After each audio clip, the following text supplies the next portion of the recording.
ആണുങ്ങളുടെ കൂടെ കൂട്ടുകൂടുക, ആണുങ്ങളുടെ കൂടെ പുറത്തേക്ക് പോവുക, മദ്യപിക്കുക, ഇതൊക്കെ ഭയങ്കര സംഭവമാണ് എന്ന് വിചാരിച്ചിരുന്ന, അതാണ് ബോൾഡ്നെസ്സിൻ്റെ ഒരു എന്ന് വിചാരിച്ചിരുന്ന ഒരു കാലം ഉണ്ടായിരുന്നു. അങ്ങനെയല്ല.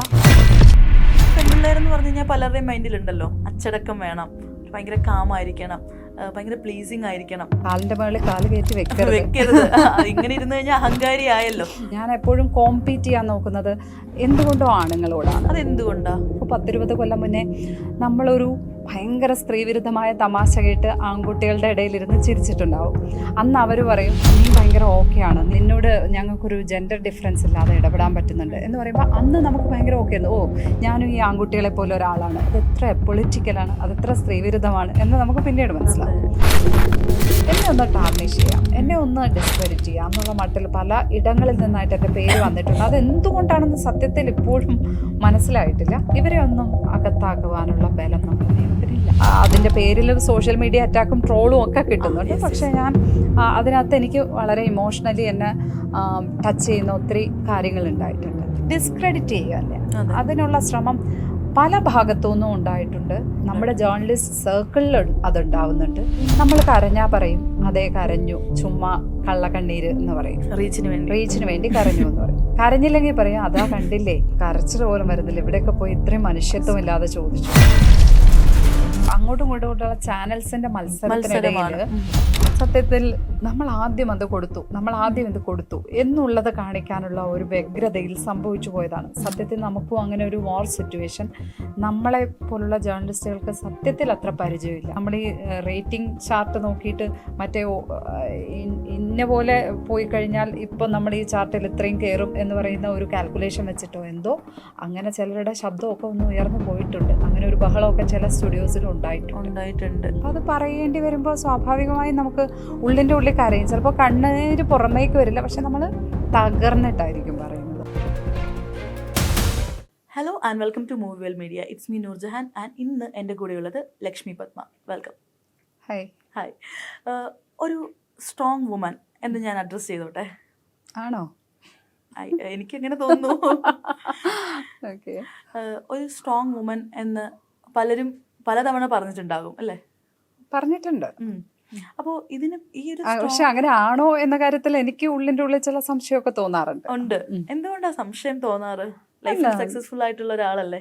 സ്ട്രോങ് ആണെന്ന് പറയുമ്പോൾ നമുക്ക് നമ്മളുടെ ഏറ്റവും വലിയ ബലഹീനതകൾ എല്ലാം അറിയുന്ന ആൾ നമ്മളല്ലേ. നമ്മളെക്കാൾ കൂടുതൽ നമ്മളെ ആർക്കെങ്കിലും അറിയുമോ എന്ന് എനിക്കറിയില്ല. അപ്പോൾ നമുക്കല്ലേ അറിയുള്ളൂ നമ്മൾ എത്ര തവണ കരഞ്ഞിട്ടുണ്ടാവും, നമ്മൾ എത്ര തവണ തളർന്നിരുന്നു പോയിട്ടുണ്ടാവും, ഇതൊക്കെ നമുക്കല്ലേ അറിയൂ. അപ്പോൾ പുറമേക്ക് കാണുമ്പോൾ ആളുകൾക്ക് അങ്ങനെ തോന്നും. എല്ലാ ആളുകളുടെയും ലൈഫിൽ ഇങ്ങനെ തന്നെ ആയിരിക്കും എന്ന് തോന്നുന്നു. ആരും അങ്ങനെ സ്ട്രോങ് ആയിട്ട് ജനിക്കുന്നൊന്നും തോന്നുന്നില്ല. പിന്നെ സ്ട്രോങ് വുമൺ എന്ന് പറയുമ്പോൾ നമ്മൾ ഓരോ സിറ്റുവേഷനെ എങ്ങനെ ഡീൽ ചെയ്യുന്നു, ഓരോ ഇഷ്യൂസിൽ നമ്മൾ എന്ത് നിലപാടെടുക്കുന്നു, അതൊക്കെ തന്നെയായിരിക്കും നമ്മൾ ആ ഒരു സ്ട്രോങ് എന്ന് പറയുന്നത് വെച്ച് ഡിഫൈൻ ചെയ്യുന്നത് അതാണ് എന്ന് തോന്നുന്നു.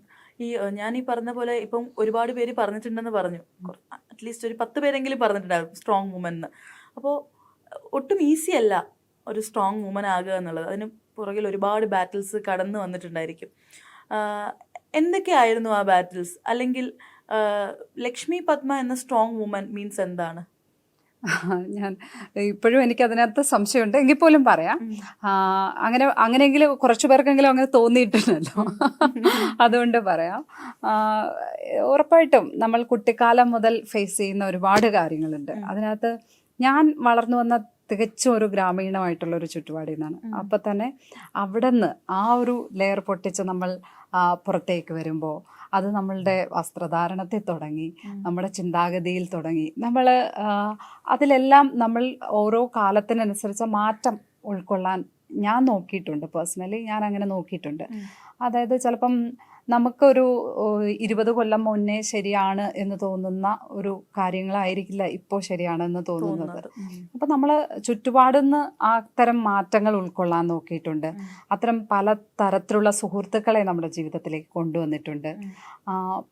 പല കാര്യങ്ങളും പലയിടത്തുനിന്നും വാച്ച് ചെയ്തിട്ടൊക്കെ തന്നെയാണ് നമ്മളിലേക്ക് അത് എടുക്കുകയാണ് ചെയ്യുന്നത്. ഇത് ഓക്കെയാണോ? ചിലപ്പോൾ നമുക്ക് 10-20 കൊല്ലം മുന്നേ നമ്മളൊരു ഭയങ്കര സ്ത്രീവിരുദ്ധമായ തമാശ കേട്ട് ആൺകുട്ടികളുടെ ഇടയിലിരുന്ന് ചിരിച്ചിട്ടുണ്ടാവും.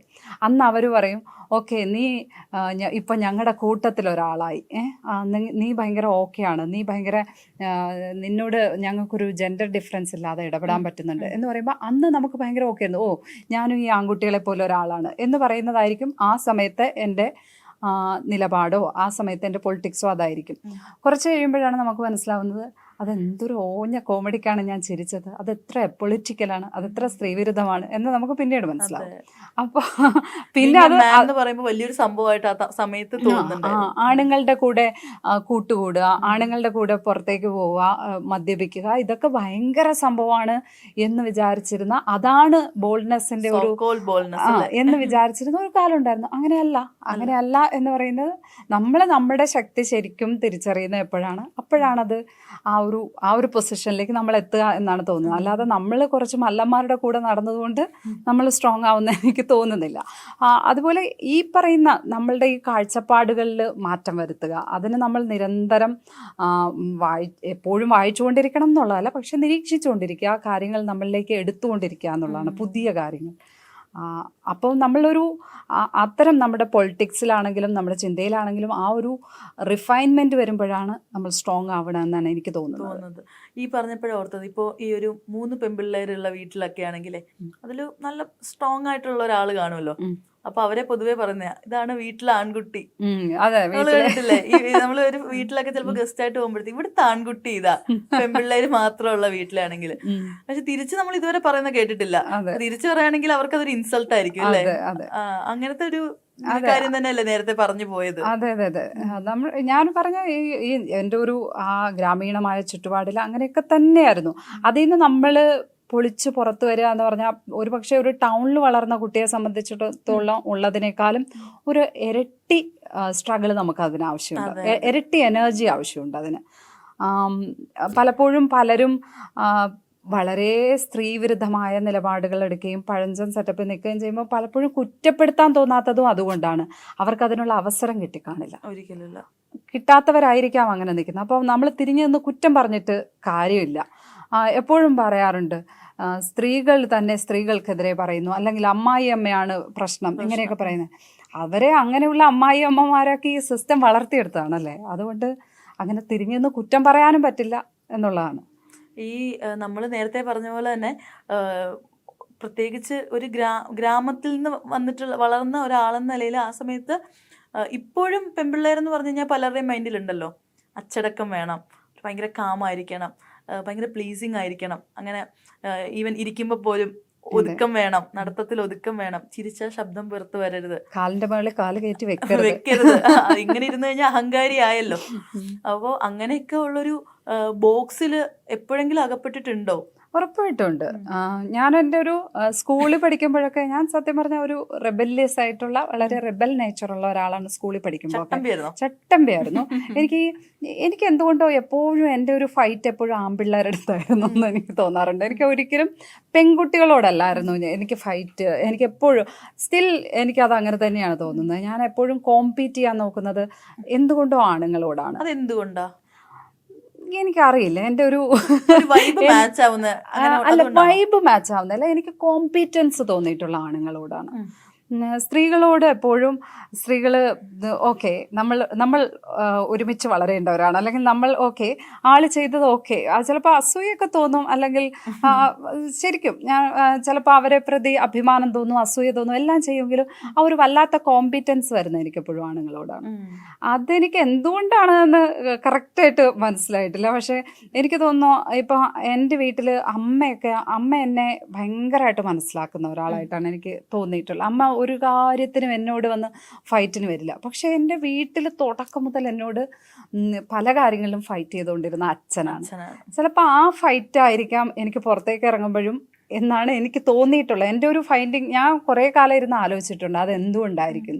എനിക്ക് തോന്നിയിട്ടുള്ളതാണ് അമ്മ ഒരിക്കലും എന്നോട് ഒരു കാര്യത്തിനും വഴക്കിടാൻ വരാറില്ല. വഴക്കിടാൻ പറഞ്ഞാൽ ചെറിയ ചെറിയ കാര്യങ്ങൾക്കുണ്ടാവും, അതല്ലാതെ അടിസ്ഥാനപരമായി ഫൈറ്റ് വീട്ടിൽ അച്ഛനും ഞാനും തമ്മിലായിരുന്നു.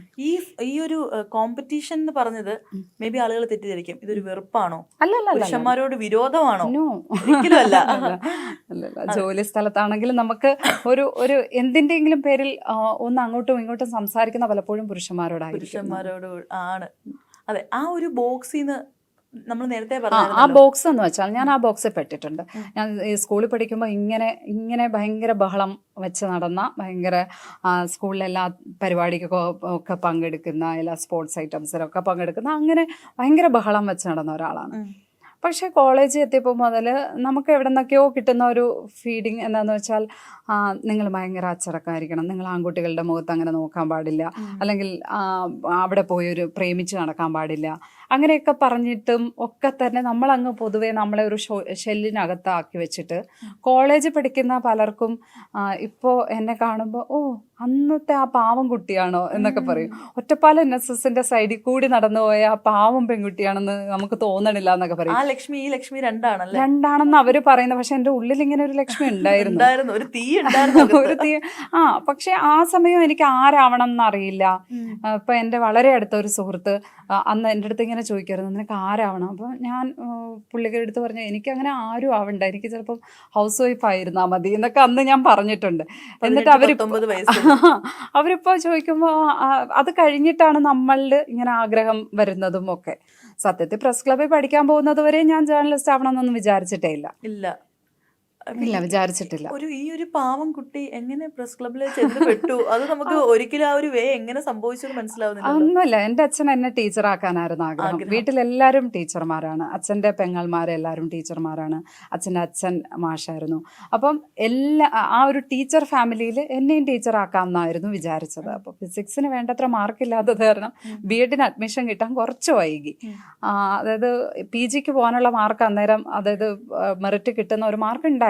എനിക്ക് PG ഒട്ട് പോവാൻ താല്പര്യമില്ലായിരുന്നു. എന്നാൽ പിന്നെ BEd എടുത്തിട്ട് ഫിസിക്സ്, അതും അച്ഛൻ കമ്പൽ ചെയ്ത്, അതാണ് ഈ ഷെല്ലിനകത്ത് പെട്ടുപോയത് കൊണ്ടാണ് ഞാൻ ഫിസിക്സ് പഠിക്കേണ്ടി വന്നത് തന്നെ. ഇഷ്ടമില്ലാത്ത സബ്ജക്റ്റ് അച്ഛൻ പറഞ്ഞതുകൊണ്ട് മാത്രം പോയി പഠിച്ചതാണ്.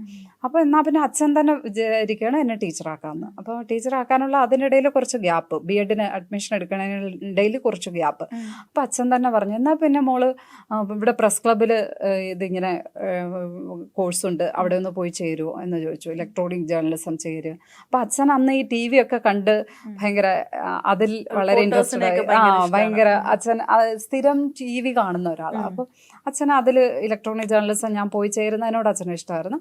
അച്ഛൻ എന്നെ പറഞ്ഞു വിട്ടു. പിന്നെ കുറച്ച് കഴിഞ്ഞപ്പോൾ അച്ഛന് മനസ്സിലായി ഞാനെന്തോ കൈവിട്ട് പോകുന്നുണ്ടോ എന്നൊരു സംശയം തോന്നിയിട്ട് തിരിച്ച് നമുക്ക് BEdന് ചേരാമെന്ന് പറഞ്ഞപ്പോൾ, പക്ഷേ അപ്പോഴത്തേക്കും ഞാൻ അതിലേക്ക് ഭയങ്കരമായി അതിൽ അഡിക്റ്റഡ് ആയി പോവും. അത് തന്നെ എൻ്റെ പ്രൊഫഷന് ഞാൻ തിരഞ്ഞെടുക്കുകയൊക്കെ ചെയ്തു. ആ സമയമായപ്പോൾ തന്നെ എനിക്ക് അങ്ങനെ ഒരു ചിന്ത വന്നു, ശരി എനിക്ക് എൻ്റെ ഫീൽഡ് ഇതാണ് എന്ന് പറയുന്ന ഒരു ചിന്ത. അതെ, പക്ഷെ എനിക്ക് അവിടെ പോയി ആ ക്ലാസ് പോകുന്നു. ഞാൻ സ്ഥിരം അന്ന് ഇന്ത്യ വിഷനൊക്കെയാണ് കാണുന്നത്, ഇന്ത്യ വിഷൻ സ്ഥിരം കാണുന്നു. ഇല്ലേ, അപ്പോൾ ആ റിപ്പോർട്ടേഴ്സ് ഫീൽഡിൽ പോയുള്ള റിപ്പോർട്ടിങ്, എനിക്ക് ശരിക്കും റിപ്പോർട്ടിംഗ് ആയിരുന്നു സത്യത്തിൽ അന്ന് ഭയങ്കര ഇഷ്ടം തോന്നിയിട്ടുള്ളത്. പിന്നെ നികേഷ് കുമാർ, അങ്ങനെ കുറേ പേരൊക്കെ ആങ്കർ ചെയ്യുന്നു, അവരെ ചെയ്യുന്നതൊക്കെ അനുപമ, അങ്ങനെ ഒരുപാട് പേരെ നമ്മൾ സ്ക്രീനിൽ കാണുമ്പോൾ ഓക്കെ ഇതുപോലെയൊക്കെ ആവണം എന്നൊക്കെ തോന്നും. എന്നാൽ പിന്നെ ഇത് തന്നെ എന്നങ്ങ് ഉറപ്പിച്ചു പോവുമായിരുന്നു. അപ്പൊ അച്ഛന് മേ ബി അറിയാമായിരിക്കുമോ മകളുടെ മനസ്സിൽ ഇങ്ങനെ ഒരു, മോളുടെ ഉള്ളിൽ ഇങ്ങനെ ഒരു സംഭവം ഉണ്ട്? പിന്നെ അച്ഛൻ ആക്സെപ്റ്റ് ചെയ്തു. അച്ഛന് എന്തോ അറിയില്ല, അച്ഛൻ പക്ഷേ കുറച്ചു കാലം നിൽക്കണ്ട, വീട്ടിൽ വെറുതെ നിൽക്കണ്ടെന്ന് കരുതി വിട്ടതാ. പിന്നെ ഞാൻ അതെല്ലാം അങ്ങ് അഡിക്റ്റഡ് ആയി എന്ന് പറയുന്നത്. അങ്ങനെ അതെന്റെ ഒരു ഫീൽഡായി ഞാൻ തെരഞ്ഞെടുത്തു. അപ്പോഴത്തേക്കും അങ്ങനെ അൺഎക്സ്പെക്റ്റഡ് ആയിട്ട് ആക്സിഡന്റൽ പ്രൈം മിനിസ്റ്റർ എന്ന് മൻമോഹൻ സിംഗ് പറഞ്ഞിട്ടില്ലേ, അതെ, ഞാൻ ആക്സിഡന്റൽ ജേർണലിസ്റ്റ് ആണ്. ഇൻ കേസ് ഇപ്പൊ ഫിസിക്സ് ഒന്നും ഇഷ്ടമില്ലാത്ത ഒരാളായിരുന്നല്ലോ, ഒരു ഫ്രീ മൈൻഡഡ് അച്ഛനൊക്കെ ആയിരുന്നെങ്കിൽ, സ്വന്തം ഇഷ്ടത്തിന് തീരുമാനിക്കാമായിരുന്നെങ്കിൽ ഏത് രീതിയിൽ പോയേനെ? അത് എന്താവുമായിരുന്നു എന്ന് എനിക്ക് പറയാൻ പറ്റുന്നില്ല. മേ ബി ഞാൻ ജേർണലിസ്റ്റ് തന്നെ ആയേനെ. അതിനുള്ളൊരു സാധ്യതയുണ്ട്. ഇനി വേറൊരു രീതിയിൽ നമുക്ക് ഇമാജിൻ ചെയ്യാനേ പറ്റുന്നില്ല അല്ലേ? വേറൊരു രീതിയിൽ ഇമാജിൻ ചെയ്യാൻ പറ്റുന്നില്ല. ചിലപ്പോൾ ഫിലിമിൽ എന്തെങ്കിലും കൈ നോക്കിയേനെ എന്നൊക്കെ എനിക്ക് തോന്നാറുണ്ട്. എനിക്ക് കുറച്ച് ഡയറക്ഷനൊക്കെ ഭയങ്കര താല്പര്യമാണ്. എപ്പോഴെങ്കിലും ഒന്ന് ട്രൈ ചെയ്യുമോ ഇനി? ഞാനൊരു ചെറിയ ഷോർട്ട് ഫിലിമൊക്കെ എടുത്തിട്ടുണ്ട്. പിന്നെ എനിക്ക് ആ സമയത്ത് തന്നെ ഞാൻ ഇന്ത്യ വിഷനിൽ വർക്ക് ചെയ്തുകൊണ്ടിരിക്കുമ്പോൾ തന്നെ ഞാൻ ഫിലിം ഡയറക്ടേഴ്സിനെയൊക്കെ കാണുമ്പോൾ ഞാൻ കൂടെ ഒന്ന് വർക്ക് ചെയ്യാം, ഞാൻ സിനിമ പഠിക്കാമെന്നൊക്കെ പറഞ്ഞിട്ടൊക്കെ ഉണ്ട് അവരുടെ അടുത്തൊക്കെ. ജയരാജ് സാറിനോടൊക്കെ പറഞ്ഞിട്ടുണ്ട്. അങ്ങനെയാണ് എൻ്റെ ഒരു താല്പര്യം കണ്ടിട്ട് പിന്നെ ഞാൻ സ്വന്തം നിലയ്ക്ക് ഇതാക്കി സ്ക്രിപ്റ്റൊക്കെ ആക്കി അങ്ങനെയാണ് ഷോർട്ട് ഫിലിമൊക്കെ ആക്കിയത്. എൻ്റെ ഉള്ളിൽ അങ്ങനെ ഒരു ആഗ്രഹമുണ്ട്. പക്ഷെ അതിന് നമ്മുടെ ഈ ഒരു ജോലിക്കിടയിൽ അതിന് വേണ്ടി സമയം ഇൻവെസ്റ്റ് ചെയ്യുന്നത് ഭയങ്കര കഷ്ടമാണ്. നമ്മളിപ്പോൾ ഈ പറയുന്ന പോലെ സമയം, അതായത് ഒരു യൂഷ്വലി ഒരു ഗവൺമെൻറ് എംപ്ലോയി ഒരു 9 to 5 ജോബ് പോലെയോ വേറൊരു ജോബ് പോലെയല്ല. ന്യൂസ് റിപ്പോർട്ടിംഗ് എന്നൊക്കെ പറയുമ്പോഴേക്ക് നിങ്ങൾക്കൊരു അങ്ങനെ ഹോളിഡേയ്സ് ഇല്ല, ഒന്നുമില്ല. എപ്പോഴും എൻഗേജ്ഡ് ആയിട്ടിരിക്കണം. മേ ബി അടുത്ത ഒരു ബന്ധുവിൻ്റെ കല്യാണമോ നമ്മുടെ തന്നെ ഒരു പലതും നമുക്ക് ചിലപ്പോൾ മിസ്സായി എന്ന് വരാം. എങ്ങനെയാണ് പേഴ്സണൽ ലൈഫും പ്രൊഫഷണൽ ലൈഫും കൂടി മാനേജ് ചെയ്യുന്നത്? സമയം കിട്ടാറുണ്ടോ? പേഴ്സണൽ ലൈഫ് മിസ് ചെയ്യാറുണ്ടോ? മിസ് ചെയ്യാറുണ്ട് പലപ്പോഴും അത് മിസ് ചെയ്യാറുണ്ട്. കാരണം എല്ലാവരും സൺഡേ വീട്ടിൽ ഓഫീസിൽ പോകാതിരിക്കുമ്പോൾ നമ്മൾ സൺഡേ എല്ലാ ദിവസവും ഓഫീസിൽ പോകണം. പിന്നെ അതിനേക്കാൾ കുഴപ്പമില്ല, സൺഡേ നമുക്ക് മിസ്സായാലും ആഴ്ചയിൽ ഏതെങ്കിലും ഒരു ദിവസം നമുക്ക് ഓഫ് എടുക്കാൻ പറ്റും. പക്ഷേ ഈ ഓണത്തിനൊക്കെയാണ് ശരിക്കും. ഓണത്തിന് നമ്മൾക്ക് ഓണം അങ്ങനത്തെ ചടങ്ങുകൾ വരുമ്പോൾ നമ്മൾ പ്രത്യേകിച്ചും ആങ്കേഴ്സ് കൂടിയാണല്ലോ. അപ്പോൾ നമ്മൾ നല്ല വേഷമൊക്കെ ഇട്ട് ആ ദിവസം സ്ക്രീനിൽ വേണം എന്നുള്ളതാണ്. ആരും അങ്ങനെ നിർബന്ധിക്കാറൊന്നുമില്ല ഇപ്പോൾ ഒന്നും. പക്ഷേ നമ്മൾ ആ ദിവസം സ്ക്രീനിൽ വേണ്ടത് ഒരാവശ്യമാണെന്ന് നമുക്ക് തന്നെ തോന്നും. കാരണം നമ്മൾ ഇല്ലെങ്കിൽ ആ ഒരു ദിവസം വളരെ പ്രധാനപ്പെട്ട ഒരു ദിവസം ആളുകൾ TV തുറന്ന് നോക്കുമ്പോൾ വേണം എന്ന് പറയുന്നത് നമ്മൾ ഓരോരുത്തരും അത് നമ്മളുടെ ഒരു ആഗ്രഹമായിട്ട് വയ്ക്കുന്നുണ്ട്. അപ്പോൾ അതിൽ ആ ഒരു പ്രൊഫഷണൽ ആയിട്ടുള്ള ആ ഒരു മുൻഗണന കൊടുക്കുമ്പോൾ നമുക്ക് വീട്ടുകാരുടെ കൂടെയുള്ള ഓണമൊക്കെ നഷ്ടപ്പെട്ടു പോകാറുണ്ട്. അത് അച്ഛൻ്റെയും അമ്മയുടെയും കൂടെയുള്ള ഓണങ്ങളൊക്കെ അങ്ങനെ ഒരുപാട് നഷ്ടപ്പെട്ടിട്ടുണ്ട് എന്ന് പറയുന്നത് ആലോചിക്കുമ്പോൾ സങ്കടമുണ്ട്. അതുപോലെ തന്നെ വേറൊരു അർത്ഥത്തിൽ സന്തോഷമുണ്ട്. നമ്മൾ വേറൊരു അർത്ഥത്തിലാണ് ആളുകളുടെ മുന്നേ ആ ഓണ ദിവസമൊക്കെ എത്തിച്ചേരുന്നത്. അങ്ങനെ ഒരുപാട് അങ്ങനത്തെ സെലിബ്രേഷൻസ് ഒക്കെ നഷ്ടപ്പെട്ടു പോകാറുണ്ട്. ഫാമിലി ടൈം ഒക്കെ കിട്ടാറുണ്ട്. പിന്നെ ഓഫും ലീവും ഒക്കെ ഉണ്ട് നമുക്ക്. അങ്ങനെ ഒരു ഓഫും ലീവും ഒന്നും ഇല്ലാത്ത സംവിധാനമേ അല്ല. പക്ഷെ അത് എല്ലാവരെയും പോലെ അത്ര അധികം കിട്ടുമോ എന്ന് വെച്ചാൽ ഇല്ല. ഞാൻ ചോദിക്കട്ടെ, ഇപ്പോൾ കറണ്ട് ഇഷ്യൂ നടന്നുകൊണ്ടിരിക്കുകയാണ്, നിങ്ങൾക്കത് റിപ്പോർട്ട് ചെയ്യണം. അപ്പോൾ അങ്ങനെ ഒരു സിറ്റുവേഷനിൽ നമുക്ക് ഈ വെഡ്ഡിംഗ് ഒക്കെ പോലെ പ്രീ പ്ലാൻഡ് അല്ലാതെ അൺഎക്സ്പെക്റ്റഡ് ആയിട്ട് വരുന്ന ചില പ്രശ്നങ്ങൾ ഉണ്ടാവും, അല്ലെങ്കിൽ ചില ഇവൻറ്റ്സ് ഉണ്ടാവും, അങ്ങനെ എന്തെങ്കിലും ഒരു പരിപാടി വരും. അങ്ങനെ ഒരു സിറ്റുവേഷനിൽ എപ്പോഴെങ്കിലും സ്റ്റക്കായി നിന്നിട്ടുണ്ടോ? അതോ ഏതിന് പോകും ഇത് മാറ്റി വെക്കേണ്ടി വന്നിട്ടുണ്ടോ? അങ്ങനത്തെ ഒത്തിരി സന്ദർഭങ്ങൾ ഉണ്ടായിട്ടുണ്ട്. ഇപ്പം ഉറപ്പായിട്ടും അച്ഛൻ്റെ അസുഖവുമായി ബന്ധപ്പെട്ടൊക്കെ ഞാൻ ഹോസ്പിറ്റലിൽ പോകുമ്പോഴൊക്കെ പലപ്പോഴും നമ്മൾ ജോലി തന്നെയാണ് അവിടെ കട്ട് ചെയ്ത് പേഴ്സണൽ കാര്യത്തിന് പ്രയോറിറ്റി കൊടുത്തിട്ടുണ്ട്. അങ്ങനെ പോയിട്ടുണ്ട്. പിന്നെ തിരിച്ച് പേഴ്സണൽ കാര്യങ്ങൾ കട്ട് ചെയ്ത് ജോലിക്കും അത് നമ്മൾ നോക്കുമല്ലോ, ഏതാണ് ഇപ്പം നമ്മൾ ചെയ്യേണ്ടത് എന്നുള്ളത് നമുക്കൊരു മുൻഗണന നിശ്ചയിക്കാൻ പറ്റുമല്ലോ. അപ്പോൾ അതിനനുസരിച്ച് അത് തിരിച്ച് ജോലിയുടെ കാര്യത്തിലാണെങ്കിൽ ചിലപ്പോൾ അതിന് പ്രിഫറൻസ് കൊടുക്കുകയും ചിലപ്പോൾ പേഴ്സണൽ കാര്യങ്ങൾക്ക് പ്രിഫറൻസ് കൊടുക്കുകയും ചെയ്തിട്ടുണ്ട്. അങ്ങനെ വല്ലാതെ അങ്ങ് സ്റ്റക്കായി നിന്ന് പോയിട്ടില്ല. പക്ഷെ അങ്ങനെ നമ്മളൊന്ന് ആലോചിച്ചാൽ ഒരു തീരുമാനമെടുക്കാറുണ്ട്. അതായത് ഇപ്പോൾ നമ്മുടെയൊക്കെ ഒരു ഇൻ്റർവ്യൂ എന്നൊക്കെ പറഞ്ഞു കഴിഞ്ഞാൽ അത് റെക്കോർഡഡ് ആയിരിക്കും, എഡിറ്റ് ചെയ്ത വേർഷനാണ് നമ്മൾ ഔട്ട് ചെയ്യുന്നത്. ബട്ട് നിങ്ങളുടെ കേസിൽ കൂടുതലും ലൈവ് ആയിരിക്കും പോകുന്നത്. അപ്പോൾ ഈ പറയുന്ന പോലെ ലൈവ് പോകുന്ന സമയത്ത് ചിലപ്പോൾ നമ്മുടെ മനുഷ്യന്മാർ എപ്പോഴും ഒരേ മൈൻഡിലായിരിക്കണം എന്നില്ല. എപ്പോഴും നമുക്ക് ക്യാമറയുടെ മുന്നിൽ പ്ലസൻ്റ് ആയിട്ട് പക്ഷെ നിൽക്കണം. മൈൻഡ് ഓക്കെ അല്ലാത്തൊരു സിറ്റുവേഷനിൽ ക്യാമറയുടെ മുന്നിൽ ചിരിച്ചുകൊണ്ട് നിൽക്കേണ്ട സിറ്റുവേഷൻസ് വരാറുണ്ടായിരിക്കുമല്ലോ അല്ലേ? ഞാൻ ഇപ്പോൾ ബ്രേക്ക് പറയും, സ്പോട്ടിൽ ബ്രേക്ക് പറയും. അതല്ലാതെ കരഞ്ഞു പോയിട്ടൊക്കെ ഉണ്ട് ചില വാർത്തകൾ ഹാൻഡിൽ ചെയ്യുമ്പോൾ ഒക്കെ.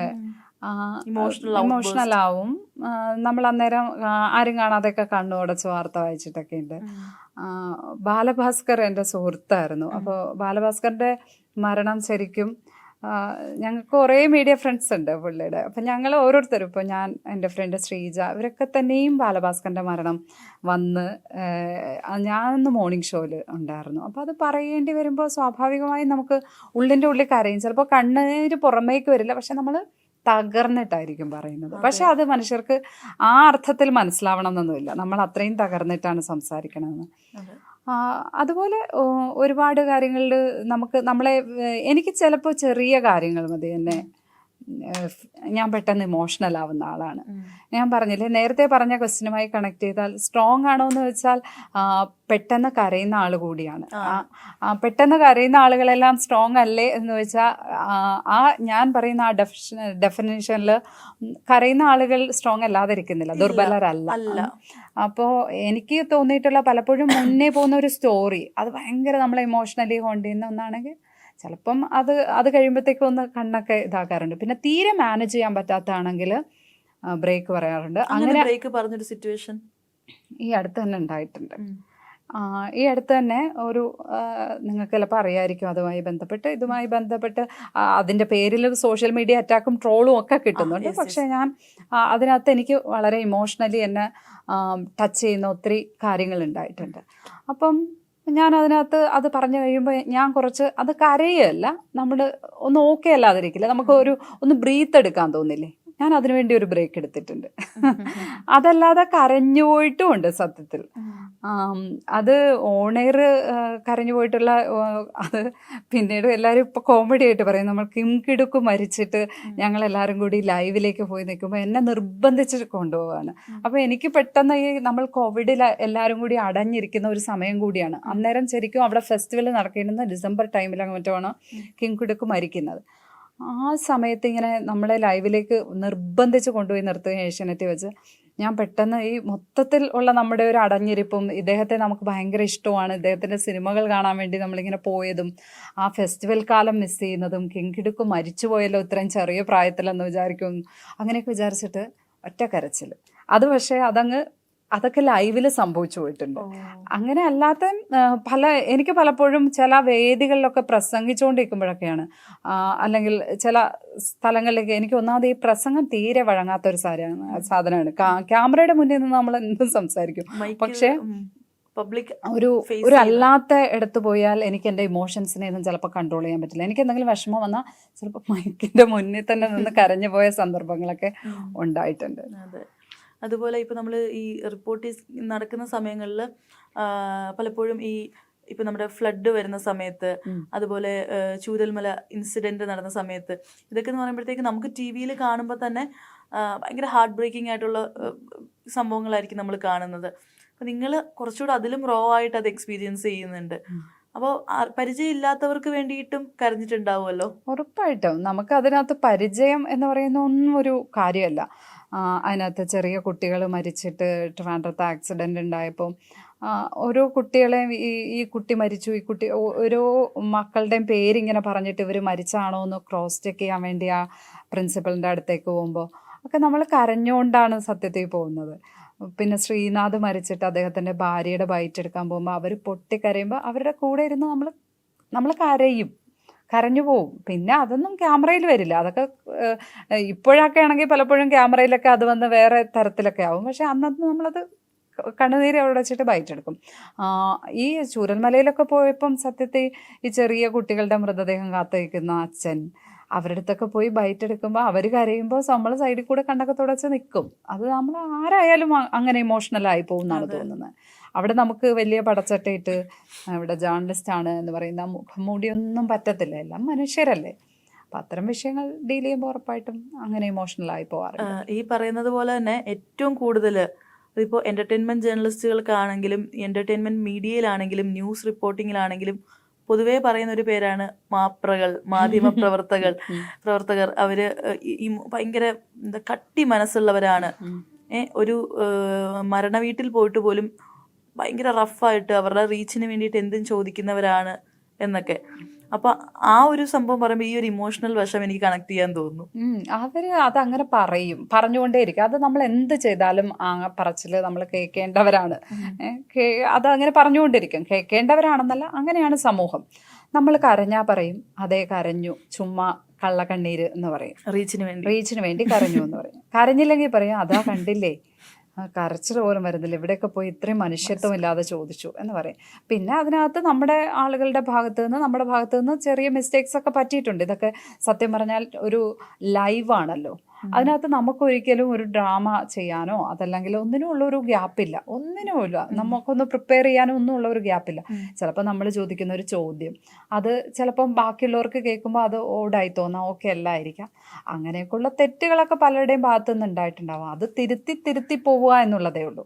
അതല്ലാതെ ഇവരെല്ലാം മറ്റേ ഹൃദയമില്ലാത്തവരാണ്, ഇവരെല്ലാവരും അങ്ങനെയാണ് എന്ന് ഞാൻ കരുതുന്നില്ല. പലരുടെയും ഭാഗത്തു നിന്ന് തെറ്റുകളൊക്കെ സംഭവിച്ചിട്ടുണ്ടാവും. ഒരു ക്വസ്റ്റ്യൻ ചോദിക്കുന്നത് ലൈവില് ഒക്കെ തെറ്റ് പറ്റിപ്പോയിട്ടുണ്ടാവാം. ചിലപ്പം ആ നേരത്തെ സിറ്റുവേഷന് ചേരാത്തൊരു ചോദ്യം ചോദിച്ചു പോയി കാണാം ആരെങ്കിലും. മേ ബി ഒന്ന് പ്ലാൻ ചെയ്ത് വരികയാണെങ്കിൽ ഒരിക്കലും അത് ചോദിക്കില്ല. മനുഷ്യർക്കും പറ്റുന്ന തെറ്റാണ്, ആർക്കും പറ്റും. അങ്ങനെ പറ്റിപ്പോയ ഒരു ടങ് സ്ലിപ്പ് ഉണ്ടോ പിന്നീട് തിരുത്തി? പിന്നെന്താ, എനിക്കുണ്ടായിട്ടുണ്ട്. ഹെഡ്ഗേവാർ ക്വിറ്റ് ഇന്ത്യ സമരത്തിൽ പങ്കെടുത്തില്ലല്ലോ എന്ന് ചോദിച്ച് ഹെഡ്ഗേവാർ ആ സമയത്ത് മരിച്ചു പോയിരുന്നു. അത് ഭയങ്കര ട്രോളായിരുന്നു. അപ്പൊ ഞാൻ പറയാ, അങ്ങനത്തെ മിസ്റ്റേക്സ് ഒക്കെ ആർക്കും പറ്റുന്നതാണ്, ആർക്കും പറ്റിപ്പോകാം. ലൈവിൽ ആർക്കും ഒരു മിസ്റ്റേക്ക്, മില്ലി സെക്കൻഡിൽ ഒരു മിസ്റ്റേക്ക് ഒക്കെ പറ്റിപ്പോകാം. അത് കാരണം അവര് ലോകോത്തര മണ്ടന്മാരാണ്, അവരിനി ഒരിക്കലും നന്നാവാത്തവരാണ്, അല്ലെങ്കിൽ അവര് ഒന്നിനും കൊള്ളാത്ത ജേർണലിസ്റ്റുകളാണ്, അങ്ങനെയൊന്നും കരുതാൻ പറ്റില്ല. ലൈവിൽ ആർക്കും ഇങ്ങനത്തെ പ്രശ്നങ്ങൾ പറ്റിപ്പോകാം. ഈ ഓൺ എയറിൽ സംഭവിച്ച ഇപ്പോഴും എല്ലാവരും ചാനലിൽ കളിയാക്കുന്ന ഒരു ഇൻസിഡന്റ് ഉണ്ടോ? ഓൺ എയർ സംഭവിച്ച ഈ ക്വിറ്റ് ഇന്ത്യ കുറച്ചു കാലം കളിയാക്കുമായിരുന്നു. പിന്നെ അങ്ങനെ ഓരോരോ നിങ്ങളുടെ ഒരു ഫ്രണ്ട് സർക്കിളിനിടയിൽ എപ്പോഴും കളിയാക്കുന്ന ഒരു കോമഡി ആയിട്ട് പോയൊരു സംഭവം ഉണ്ടോ? ഈ പറയുന്ന സൈബർ ബുള്ളിങ്ങും ഒന്നും കിട്ടാത്ത ഒരു കോമഡി ആയിട്ട് ഇപ്പോഴും പറയുന്നത്, എനിക്ക് ലൈവിനേക്കാൾ കൂടുതൽ എൻ്റെ റിപ്പോർട്ടിംഗ് കാലത്തെക്കുറിച്ച് ഭയങ്കര കോമഡി പറയുമായിരുന്നു ആളുകൾ. കോമഡി പറയാൻ അത് നമ്മുടെ എക്സ്പീരിയൻസ് ഇല്ലായ്മ കൊണ്ട് ഉണ്ടായിട്ടുള്ള കുറേ സാധനങ്ങളുണ്ട്. ഇപ്പം ആറ്റുകാൽ പൊങ്കാല റിപ്പോർട്ട് ചെയ്യാൻ ഞാൻ ആദ്യമായിട്ടാണ് ലൈവ് നിൽക്കുന്നത്. ആറ്റുകാൽ പൊങ്കാലയ്ക്കാണെന്നാണ് എൻ്റെ, അല്ല അതിന് മുന്നേ ഒരു മഴ ലൈവ് എന്തോ നിന്നിട്ടുണ്ട്. പക്ഷെ കണ്ടിന്യൂസ് ഒരു ഡേ ഫുൾ ലൈവ് നിൽക്കുന്നത് ആദ്യമായിട്ട് ആറ്റുകാൽ പൊങ്കാലയ്ക്കാണ്. അത് ഇന്ത്യ വിഷനിൽ വന്നപ്പോൾ. അപ്പോൾ പെട്ടെന്ന് നമ്മളിങ്ങനെ ലൈവ് കണ്ടിന്യൂസ് പറയേണ്ടി വരുമ്പോൾ നമുക്ക് നമ്മുടെ കൊളോക്കിയൽ സ്ലാങ് ഒക്കെ വരും. അപ്പോൾ ഞാനിങ്ങനെ ആറ്റുകാൽ പൊങ്കാലയിൽ ഇവിടെ മണ്ടപ്പുറ്റ് അവിച്ചുകൊണ്ടിരിക്കുകയാണ് എന്ന് പറഞ്ഞു. അപ്പോൾ ഈ അവിച്ചുകൊണ്ടിരിക്കുകയാണ് എന്ന് പറഞ്ഞിട്ട് എല്ലാവരും ട്രോള് വരുന്നു. ഓ, ലക്ഷ്മി അവിടെ മണ്ടപ്പുറ്റ് അവിക്കാൻ പോയിട്ടുണ്ട് എന്ന് പറഞ്ഞിട്ട് ഇങ്ങനെ സ്ഥിരം അതിനെക്കുറിച്ച് കോമഡി അടിക്കുമായിരുന്നു. വേറൊരു തവണ ഇങ്ങനെ ഒരു ചേട്ടൻ ഒരു സൈഡിൽ കിടന്ന് ഉറങ്ങുക, മെഡിക്കൽ കോളേജിൽ ഒരു ലൈവ് പോവാൻ നിൽക്കുകയാണ് ഞാൻ, ഡോക്ടർമാരുടെ സമരം. അപ്പോൾ ആ മരത്തിൻ്റെ ചോട്ടിൽ ഒരു ചേട്ടൻ കിടന്ന് ഉറങ്ങുന്നുണ്ട്. അപ്പം ഞാൻ അവിടെ നിന്ന് പറഞ്ഞു, ഇവിടെ ശരിക്കും രോഗികളാണ് ബലിയാടാവുന്നത് എന്ന് പറയുന്നുണ്ട്. ഞാൻ ആ ഒരു വൈൻഡപ്പിന് വേണ്ടി ഒരു പീസ് ലൈവ് അല്ല കേട്ടോ, ലൈവ് അല്ല, ഞാനൊരു സ്റ്റോറിക്ക് വേണ്ടി ഇതെടുത്ത് വെക്കാം, ഒരു P2C എടുത്ത് വെക്കാം.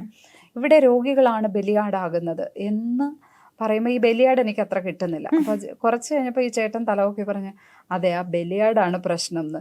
ഇത് പറഞ്ഞിട്ട് ക്യാമറമാൻ ചിരിച്ച് ഓഫീസിൽ വന്ന കഥ വേറെ. അതായത് ഈ ചേട്ടൻ പറഞ്ഞത്, മോളെ ആ ബലിയാടിനെ അങ്ങോട്ടങ്ങനെ മാറ്റിക്കിട്ട് ഞാനൊന്ന് കിടന്നുറങ്ങി, ബലിയാട് കുറെ തവണ ആയി ശരിയാവുന്നില്ലല്ലേ, ആ ബലിയാടിനെ അങ്ങോട്ടങ്ങനെ മാറ്റിക്കിട്ട് ഞാനൊന്ന് കിടന്ന് ഉറങ്ങിക്കോട്ടെ എന്ന് പറഞ്ഞു. അങ്ങനെ ആ കഥയൊക്കെ ഇങ്ങനെ നമുക്കെതിരെ ഇങ്ങനെ പറഞ്ഞുകൊണ്ട് നടക്കുന്ന കഥകളാ. എന്തെങ്കിലും ഒന്ന് കിട്ടിയാൽ ഭയങ്കര കഥയാക്കും അവര്. അങ്ങനെ കഥയാക്കി നടന്നിട്ടുള്ള അതിപ്പോഴും നമ്മുടെ സുഹൃത്തുക്കൾ, പഴയ സുഹൃത്തുക്കൾ കാണുമ്പോൾ മറ്റേ ബലിയാട്, മറ്റേ പൊങ്കാല, മണ്ടപ്പുറ്റ അവിക്കല് എന്ന് പറഞ്ഞ് ഇപ്പോഴും ആറ്റുകാൽ പൊങ്കാല ആകുമ്പോൾ അത് പറഞ്ഞ് കളിയാക്കും. അങ്ങനത്തെ ഫണ്ണി ആയിട്ടുള്ള ഒരുപാട് കാര്യങ്ങളുണ്ട്. ഈ പറയുന്ന പോലെ നമ്മളിപ്പോൾ ഈ സിനിമയിലൊക്കെ ഈ ജേർണലിസ്റ്റുകളെയൊക്കെ പണ്ട് മുതലേ, എൻ്റെയൊക്കെ കൊച്ചിലെ ഞാൻ സിനിമയൊക്കെ കാണുമ്പോഴത്തേക്ക് എൻ്റെ മൈൻഡിലൊരു ഇമേജ് ഉണ്ട്. ഈ ന്യൂസ് റിപ്പോർട്ടിംഗ് ജേർണലിസ്റ്റുകൾ എന്ന് പറയുമ്പോഴത്തേക്ക് അവർക്ക് എപ്പോഴും എന്താ പറയുക, ഭയങ്കര ലൈഫ് ത്രെറ്റനിങ് ആയിട്ടുള്ള സിറ്റുവേഷൻ ആയിരിക്കും. അവരെ ഗുണ്ടകൾ ചേസ് ചെയ്യും. നമ്മളിങ്ങനെ കുറേ സിനിമകൾ ഇങ്ങനെ കണ്ടിട്ടുള്ളത് കൊണ്ട് അങ്ങനെ ഒരു സംഭവം മൈൻഡിലുണ്ട്. റിയൽ ലൈഫിൽ പറയുന്ന പോലെ നമ്മൾ ചിലപ്പം ഭയങ്കര വലിയ വലിയ ആളുകൾക്കെതിരെ ചിലപ്പോൾ സംസാരിക്കേണ്ടി വരും. അപ്പം ഇങ്ങനത്തെ ഒരു ത്രെറ്റനിങ് ശരിക്കും പറഞ്ഞാൽ ജേർണലിസ്റ്റുകൾക്ക് കിട്ടാറുണ്ടോ? അങ്ങനത്തെ ഒരു റിയൽ ലൈഫിൽ അങ്ങനെ തന്നെ ആരും ചേസ് ചെയ്ത് വന്ന് ഒന്നും ചെയ്തിട്ടോ പറഞ്ഞിട്ടോ ഒന്നുമില്ല. ചേസ് ചെയ്ത് വന്ന് പറഞ്ഞിട്ടുണ്ട്, പക്ഷെ അത് ജേർണലിസത്തിന്റെ പേരിലൊന്നും അല്ല. വെറുതെ റോഡിൽ കൂടി പോകുമ്പം ബൈക്കിൽ ചേസ് ചെയ്തിട്ടൊക്കെ ഉണ്ട്. അത് ഒരിക്കലും നമ്മൾ ചെയ്ത വർക്കിന്റെ അടിസ്ഥാനത്തിലുള്ള ചേസ് ചെയ്യലല്ല. അല്ലാതെ എന്ന് വെച്ചാൽ നമുക്ക് ഇപ്പോൾ പ്രശ്നം എന്ന് വെച്ചാൽ നമ്മൾ സോഷ്യൽ മീഡിയയിലാണ് ഏറ്റവും കൂടുതൽ അറ്റാക്ക് ചെയ്യപ്പെടുന്നത്. Cyber attacks ഭയങ്കരമായിട്ടുണ്ട്.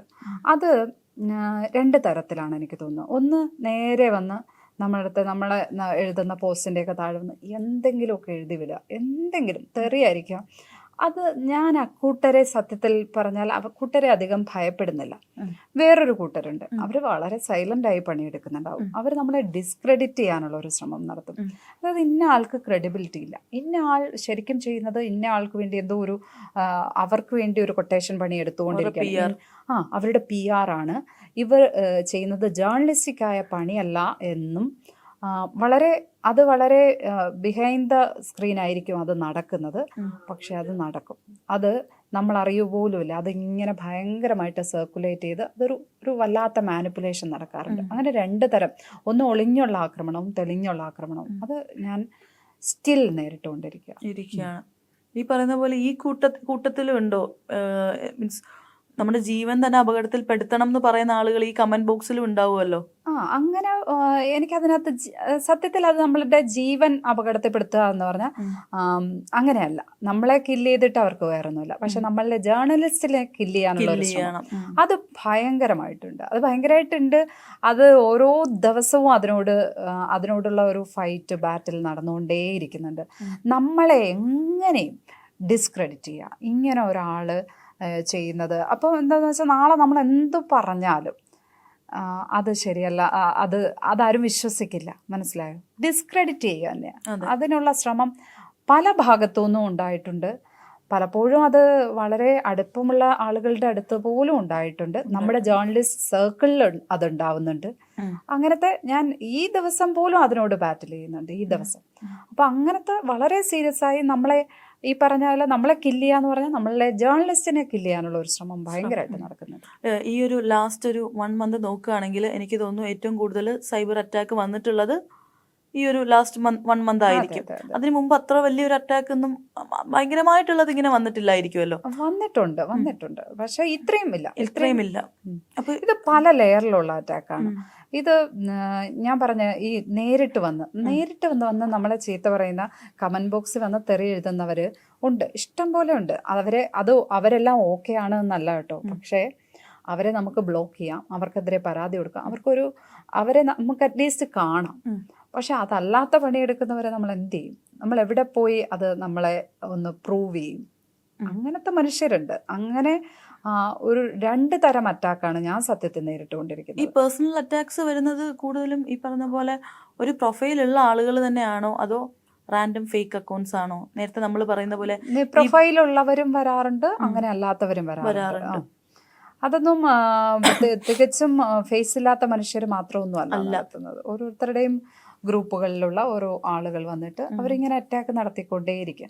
അതിനൊന്നും നമ്മൾ സത്യത്തിൽ മൈൻഡ് ചെയ്യത്തില്ല. അത് എല്ലാത്തിനും പിറകെ നമുക്ക് കംപ്ലൈൻറ്റുമായി പോവാൻ തുടങ്ങിയാൽ അത് പിന്നെ നമുക്ക് അതിനേ നേരം ഉണ്ടാവൂ. നമുക്ക് 1-2 കേസിന് അതിനകത്ത് ഏറ്റവും കൂടുതൽ നമ്മളെ അത്രയ്ക്കും ബുദ്ധിമുട്ടിക്കുന്ന എന്തെങ്കിലും ഇപ്പോൾ ഒരു യൂട്യൂബ് ചാനൽ അങ്ങനെ ആരെങ്കിലും ആണ് നമുക്കെതിരെ നടത്തുകയാണെങ്കിൽ ഓക്കെ, അവർക്കെതിരെ നമ്മൾ ഫൈറ്റിന് പോകും. അതല്ലെങ്കിൽ അവർക്കെതിരെ കംപ്ലൈന്റ് കൊടുക്കും. ഈ കൂട്ടത്തിൽ ആർക്കെങ്കിലും എതിരെ ഇല്ലീഗലി പോയിട്ടുണ്ട്.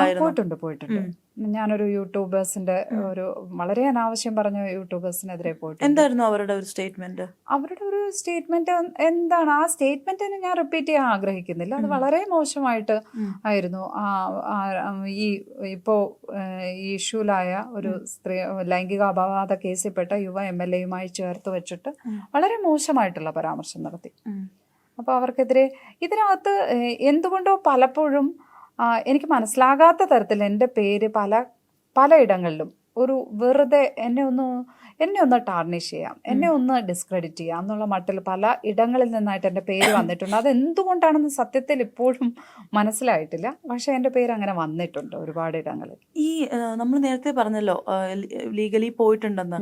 നമ്മുടെ നാട്ടിലെ സൈബർ പോലീസ് അല്ലെങ്കിൽ നമ്മുടെ ലീഗൽ വശങ്ങൾ ഈ പറയുന്ന സൈബർ അറ്റാക്ക് ചെയ്യുന്നവർക്ക് കംപ്ലീറ്റ്ലി ഒരു ശിക്ഷ വാങ്ങിക്കൊടുക്കാനോ അവരെ കണ്ടുപിടിക്കാനോ എന്താ പറയുക, അത് കംപ്ലീറ്റ്ലി അത് കറക്റ്റായിട്ട് നടക്കുന്നുണ്ടോ? ഇല്ല അതങ്ങനെ കംപ്ലീറ്റ് കൃത്യമായി നടക്കുന്നില്ല. അതിനകത്ത് ഈ IT ആക്ടിലെ ഭേദഗതി തന്നെയാണ് അവർ ദുരുപയോഗം ചെയ്യുന്നത്. അത് ഫ്രീഡം ഓഫ് എക്സ്പ്രഷന്റെ പേരിൽ അതെ. എന്തും വന്ന് പറഞ്ഞു പോവുകയാണ്. പലപ്പോഴും ഇത് ബെയിലബിൾ ആണ്. അത് കാരണം ഇതിനകത്തൊരു ക്രിമിനൽ ആക്ടിവിറ്റി നമുക്ക് പ്രൂവ് ചെയ്തെടുക്കൽ വലിയ ബുദ്ധിമുട്ടായിരിക്കും. പിന്നെ ഇവർ പറയുന്നത് ഇപ്പം തന്നെ ഈ കഴിഞ്ഞ ഏറ്റവും ലേറ്റസ്റ്റ് എനിക്കെതിരെ ഉണ്ടായിട്ടുള്ള, ഞാൻ ഈ കംപ്ലൈൻറ്റ് കൊടുത്ത കേസിൽ അവർ പറയുന്നത് ലക്ഷ്മി പത്മ എന്നല്ല, ലക്ഷ്മി താമര എന്നാണ്. പിന്നെ നമ്മളാണെന്ന് പ്രൂവ് ചെയ്യാൻ നടക്കണം. അങ്ങനെ ഇപ്പൊ ഞങ്ങൾ അവരെ അല്ല ഉദ്ദേശിച്ചത് എന്നങ്ങ് അവർക്ക് പറഞ്ഞ് സ്ഥാപിക്കും. അങ്ങനത്തെയൊക്കെ പല പ്രശ്നങ്ങളും ഉണ്ട്. പത്മം താമര ആ രീതിയിലല്ലേ? അങ്ങനെ ഒരു ഇതുണ്ട്. അപ്പം അങ്ങനെ നമുക്ക് ഈ ഒരു ഞാനിപ്പോ ഈ മുഖമില്ലാത്ത ആളുകൾക്കെതിരെ ഒന്നും ഫൈറ്റിന് പോയിട്ടില്ല. പക്ഷെ ഇങ്ങനെ ചില യൂട്യൂബേഴ്സിനെതിരെയൊക്കെ പോയിട്ടുണ്ട്. അപ്പോൾ ഇതാണ് ആ കേസ് ഇപ്പോഴും നടന്നുകൊണ്ടിരിക്കുന്നു. അവർക്ക് എന്തെങ്കിലും അത് കാരണം പറ്റിയിട്ടുണ്ടോ എന്ന് വെച്ചാൽ അറിയില്ല. അവരിപ്പോഴും സ്റ്റിൽ വീഡിയോ ചെയ്തുകൊണ്ടിരിക്കുന്നു. സ്റ്റിൽ ഇങ്ങനെ ആ അപവാദ പ്രചരണത്തിന്റെ ആ പരദൂഷണ ചൊവ്വയോടെ ആ വൃത്തികേടുകൾ അവർ മറ്റു പലർക്കും എതിരെ സംസാരിച്ചുകൊണ്ടേയിരിക്കുകയാണ്. അതിനുശേഷവും എനിക്കെതിരെ സംസാരിച്ചിട്ടുണ്ട് അതേ ഇതിനകത്ത്. അപ്പം ഞാൻ പറയുന്നത് കേസ് പോയിട്ടും അവർക്ക് പേടിയില്ല. പോയിട്ടും ആ കേസ് കൊടുത്തതെന്തോ ഞങ്ങളെ തകർക്കാൻ വേണ്ടി കൊടുത്തു എന്ന് പറഞ്ഞിട്ട് അതിനെതിരെ ഇങ്ങനെ സംസാരിച്ചുകൊണ്ടേയിരിക്കുകയാണ്. അത് നമുക്ക് ഇവരുടെ ഒന്നും വായടയ്ക്കാൻ സത്യത്തിൽ പറ്റില്ല. പിന്നെ നമ്മുടെ സിസ്റ്റം അത്ര നിയമത്തെ പേടിയില്ലാത്തത് കൊണ്ടാണോ, നിയമത്തിന് ബലമില്ലാത്തത് കൊണ്ടാണോ? നമ്മുടെ നിയമത്തിന് അത്ര ബലമില്ല. ഇവരെ ഒന്നും അകത്താക്കുവാനുള്ള ബലം നമ്മുടെ നിയമത്തിനില്ല. ഇല്ല. അതാണ് അവർക്ക് വളമാകുന്നത്. എനിക്കൊന്ന് ഒരുപാട് ഞാൻ കുറച്ച് നാൾക്ക് മുമ്പൊക്കെ കണ്ടിട്ടുണ്ട്, ഒരുപാട് പേര് സൂയിസൈഡ് വരെ ചെയ്യുന്നുണ്ട് സൈബർ ബുള്ളിങ് കാരണമൊക്കെ. മേ ബി അതിനും ഈ പറഞ്ഞ പോലെ ഒരു നോൺ ബെയിലബിൾ ആയിട്ടുള്ളൊരു ഒഫൻസ് ആയിട്ട് അതിനെ കൂട്ടേണ്ടതല്ലേ ശരിക്കും പറഞ്ഞാൽ? തീർച്ചയായിട്ടും അത് അങ്ങനെ തന്നെയാണ്. ഇപ്പം ഞാൻ ഈ ഇഷ്യൂ അനുഭവിക്കുമ്പോഴാണ് എന്നോട് പല സ്ത്രീകളും ഇതുമായി ബന്ധപ്പെട്ട് വന്ന് സംസാരിക്കുന്നത്. അപ്പോൾ അവർക്കൊന്നും ഇതിപ്പോൾ സംഭവിക്കുന്ന എന്താ, നമുക്ക് നേരിട്ട് പോലും ഇപ്പം ഞാൻ ഈ പറയുന്ന യൂട്യൂബേഴ്സിന് തന്നെ എന്നെ നേരിട്ട് അറിയില്ല. അപ്പോൾ അവരത് എവിടെന്നോ കിട്ടിയ ഒരു കൊട്ടേഷൻ്റെ ഭാഗമായിട്ടാണ് ഞാൻ മനസ്സിലാക്കുന്നതാണ്. എവിടെന്നോ കിട്ടുന്ന ഒരു കൊട്ടേഷൻ്റെ ഭാഗമായിട്ടാണ് അവരിത് ചെയ്യുന്നത്. ഈ കൊട്ടേഷൻ എന്ന് പറയുന്നത് നമ്മൾ ഇപ്പം ചോദിച്ചില്ലേ, നിങ്ങളെ മറ്റേ ബൈക്കിൽ വന്ന് ചേസ് ചെയ്യുന്നോ, അങ്ങനെ ലൈഫ് ത്രെട്ടനിങ് സിറ്റുവേഷൻ ഉണ്ടോ എന്ന് ചോദിക്കുന്ന പോലെ ഒരു വ്യക്തിക്കെതിരെ കൊട്ടേഷൻ എടുത്താണ് ചെയ്യുന്നത്. അത് ഒരു മീഡിയ ആയിരിക്കില്ല ചെയ്യുന്നത്, ഒരു ഗ്രൂപ്പ് ഓഫ് ആളുകൾ ഒരേ സമയം ഇത് ചെയ്യും. മേ ബി നമ്മൾ ഫ്രണ്ടിൽ ചിരിച്ചോണ്ട് നിൽക്കുന്ന മീഡിയാസ് ആയിരിക്കും. അല്ല, അങ്ങനെ ഒരു മെയിൻ സ്ട്രീം മീഡിയ ആണ് അതെന്ന് ഞാൻ പറയില്ല. അങ്ങനെയല്ല. ഓക്കെ, സോകോൾ യൂട്യൂബ് അങ്ങനെ ഒരു ഓൺലൈൻ സ്പേസിൽ കുറച്ച് പേര്, അവർക്ക് ഒരു പക്ഷം ഉണ്ടാവും. അത് കൃത്യമായ ഫണ്ടിങ്ങോടെയാണ് ചെയ്യുന്നതെന്നാണ് ഞാൻ മനസ്സിലാക്കുന്നത്. നമ്മുടെ പണ്ടത്തെ മഞ്ഞപത്രം, അതെ, ആ ഒരു സെറ്റപ്പ് അല്ലേ? മഞ്ഞപത്രങ്ങൾ അധികം ആളുകൾ വായിക്കില്ലായിരുന്നു, പക്ഷെ ഇത് ഒരുപാട് ഇടങ്ങളിലേക്ക് സർക്കുലേറ്റ് ചെയ്യും. അപ്പോഴാണ് ഞാൻ ഇതുമായി ബന്ധപ്പെട്ട പല സ്ത്രീകളും എന്നോട് വന്ന് സംസാരിക്കുകയും, അപ്പോൾ ഇവർക്കൊന്നും ഒരു നേരിട്ട് പരിചയവുമില്ലാത്ത സ്ത്രീകളുടെക്കെതിരെ ഇവർ പറയുകയാണ് ഇങ്ങനെ അവർക്ക് വീട്ടിൽ പെൺവാണിഭമായിരുന്നു പരിപാടി എന്നൊക്കെ. ഒരു വീട്ടമ്മയെ കുറിച്ച് പറയുമ്പോൾ ഒന്ന് ആലോചിച്ച് നോക്കണം. അവർക്ക് മക്കളെ പോലും സ്കൂളിൽ അയക്കാതെ അവര് അതിന് ഭയങ്കരമായ വിഷമത്തിലാവുക. അവരിപ്പോഴും ലീഗൽ ഫൈറ്റ് ചെയ്തുകൊണ്ടിരിക്കുന്നുണ്ട്. അങ്ങനെ ഒരുപാട് പേര് എന്നെ ഇതുമായി ബന്ധപ്പെട്ട് ഉറപ്പാണ്. കുട്ടികൾക്ക് അതുമായി ബന്ധപ്പെട്ട് ഇപ്പം എൻ്റെ കേസിൽ അങ്ങനെയല്ല. ഞാൻ മോനോടത്ത് എല്ലാം പറയാറും ഈ കാര്യങ്ങൾ ഷെയർ ചെയ്യാറും ഇതിങ്ങനെ ഒരു വേൾഡ് ആണെന്ന് ഞാൻ അവന് മനസ്സിലാക്കിച്ചു കൊടുത്തിട്ടുണ്ട്. എങ്കിലും എന്തെങ്കിലും വിഷമമുണ്ടോ എന്ന് സത്യത്തിൽ എനിക്ക് അങ്ങനെ പൂർണ്ണമായും ഇല്ലയോ എന്ന് വെച്ചാൽ ഇല്ല എന്ന് പറയാൻ പറ്റില്ല. കുട്ടികളുടെ മൈൻഡ് എങ്ങനെയാണ്, പക്ഷെ ഒരുവിധം അവൻ അങ്ങനെ ഒരു അതിനോട് ബോധറാവുന്ന പോലെ എനിക്ക് ഫീൽ ചെയ്തിട്ടില്ല. എല്ലാ കുട്ടികളും അങ്ങനെയല്ല.